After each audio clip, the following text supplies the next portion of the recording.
Hello बच्चों, let's read the question. The question says that which of the following solution will have maximum osmotic pressure? Assume 90% dissociation of each salt. सभी salt का अगर हम 90% dissociation मान ले तो किसका ऑस्मोटिक प्रेशर मैक्सिमम होगा, हमें ये कैलकुलेट करना है। सबसे पहले हम बात करें तो ऑस्मोटिक प्रेशर कैसे डिफाइन करते हैं, that is equals to I into C R T. Van't factor मानना पड़ेगा क्योंकि यहाँ पे डिसोसिएशन हो रहा है और डिसोसिएशन के केस में आपके पास I is equal to C R T लिखा जाता है। तो बेसिकली टेम्परेचर सेम लेंगे, ठीक है, टेम्परेचर मेंशन नहीं है, सेम लेंगे और आर तो यूनिवर्सल गैस कांस्टेंट है।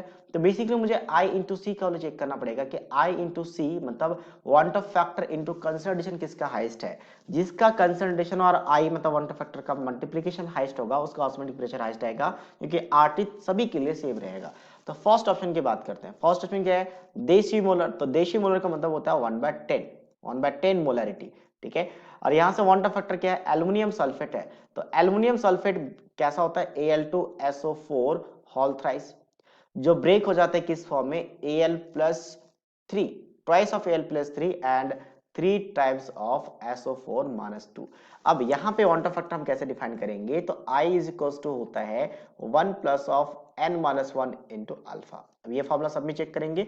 अल्फा सबके लिए फिक्स कर दिया 90% है, तो 90% यहाँ पे इसको फ्रैक्शन में रखा जाता है, तो कितना जाएगा आपका 0.9। तो अल्फा तो 0.9 सभी के लिए फिक्स है, तब यही रख लेते हैं। n क्या होता है, number of ion after dissociation, कितने हैं 3 और प्लस 2 5, तो यहाँ पे 5 रखेंगे तो 1 प्लस ऑफ 4 अल्फा हो जाएगा और अल्फा का वैल्यू 0.9 है, तो ये आपका कितना बन जाएगा 9 4 36, तो 3.6 और 1 4.6। तो इसके लिए I इंटू सी का वैल्यू कितना आ जाएगा 4.6 डिवाइडेड बाय 10, तो ये आ गया 0.46। ये आ गया पहले का। सेकंड की बात करते हैं, फिर से देसी मोलर है तो आपके पास कंसंट्रेशन तो वही 1/10 मोलर है। आगे बात करते हैं बेरियम क्लोराइड। तो बेरियम क्लोराइड का मतलब BaCl2, ठीक है। तो BaCl2 कैसे ब्रेक होगा, that will be as B+2 and twice of Cl negative. तो वांट फैक्टर निकालेंगे 1 प्लस ऑफ, यहाँ पे 3 आयन है तो 3 रखेंगे, 2 + 1 3, तो 3 - 1 2 अल्फा, तो 2 इंटू अल्फा का वैल्यू 0.9 है, 9 2 18, तो 1.8 + 1 तो 2.8 आ जाएगा। तो यहाँ से I इंटू सी का वैल्यू कितना आ जाएगा आपका 2.8/10 यानी कि आपका 0.28 आ गया। ऑप्शन सी की बात करते हैं। ऑप्शन सी में क्या है, फिर से डेसिमोलर है तो कंसंट्रेशन तो आपके पास 1/10 आएगा, 1/10 मोलर। साथ साथ में हमने सोडियम सल्फेट लिया है, तो सोडियम सल्फेट होता है Na2SO4, तो Na2SO4 ब्रेक हो जाता है twice of Na positive and plus of SO4-2। तो यहाँ पे नंबर ऑफ आयंस 3 है और नंबर ऑफ आयंस 3 है, मतलब ऊपर वाला जैसा कंडीशन सेम है, तो आई से का वैल्यू वांट फैक्टर में वही 2.8 ही आएगा, कोई चेंजिंग नहीं आएगा इसमें, तो आई सी का वैल्यू आ जाएगा 0.28। अभी के लिए सबसे हाईएस्ट आपका ए का ही है। अब हम डी का भी चेक करते हैं। डी में क्या है, solution of equal volume of decimolar barium chloride and decimolar sodium sulfate solution।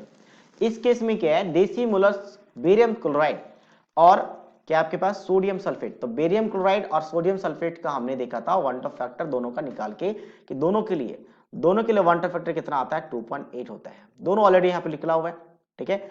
अच्छा, कंसंट्रेशन दोनों का क्या आपके पास डेसीमोलर है, तो डेसीमोलर जब है और इक्वल वॉल्यूम है तो जब दो को मिक्स करते हैं इक्वल वॉल्यूम में तो कंसंट्रेशन आधा हो जाता है, मतलब दोनों का कंसंट्रेशन, एक का हम C1 मान लेते हैं पहले वाले का बेरियम क्लोराइड का, तो इसका हो जाएगा 1/20, यानी ये इतना कंसंट्रेशन इसका आधा हो जाएगा क्योंकि इक्वल वॉल्यूम मिक्स कर रहे हैं, और C2 का भी कितना आ जाएगा 1/20। तो इस केस में क्या होगा, दोनों का I1C1 प्लस I2C2 ऐड हो जाएगा।